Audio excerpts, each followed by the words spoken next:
Hello and welcome to Pub and Fig. This is part 4 of my Power of Myth series, and it is on sacrifice and bliss. Now, what is sacrifice and bliss? Today, it may seem like sacrifice is when your life is taken for a cause, and bliss is whatever you enjoy. Although those are about right, they aren't entirely accurate.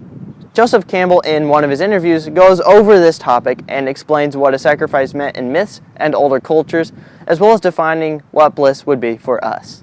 So with that, I hope you enjoy.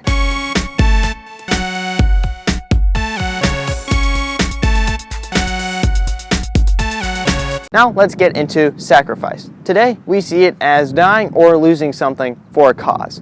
In today's world, we have many examples. Jesus Christ, soldiers for their countries, parents for their children, you name it. However, it is only interpreted in these ways as that is how the world commonly sees it. Campbell went over a few examples. One was some ancient sport in the Americas.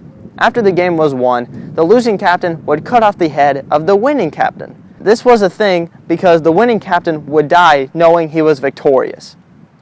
Sacrifice could also let life flourish. Campbell described how mythologies and cultures would say death brings life. That is very true in the natural sense, and this goes back to the hunting myth, which I discussed in part 3. Where an animal would give up its life for the hunter's survival. Campbell also said life and death had two similar aspects throughout mythologies, being and becoming. Let's take those captains for example. The captain had lived being a competitive man and became the winner. He would die being the winner and would possibly become a legend. So, bliss. What is it?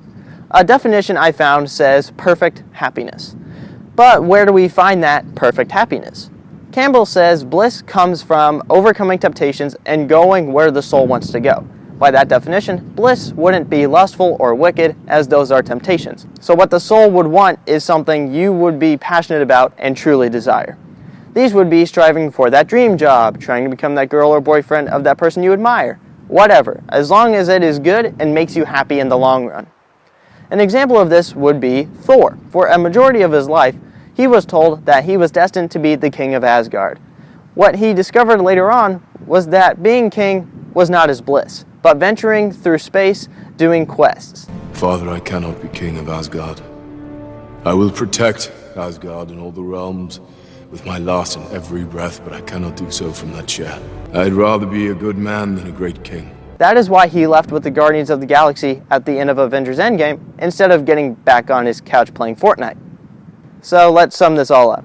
So what is sacrifice? It is not only risking your life for a cause, but it could be for some other personal reason, like keeping your reputation. As for bliss, it isn't just anything you may want to make you happy. It is something from the soul that you are completely passionate about. Towards the end of the video, Campbell had said that if you don't follow your bliss, or don't do anything you would want to do, then what good is life? He said to follow and grab your bliss, whatever that might be for you. Okay guys, that is all I have in this video for you, and I hope you enjoyed it. This video is part 4 of 6 in this Power of Myth series. If you like this video, please subscribe and ring the bell. If you want, comment what your bliss is. So with that, sayonara.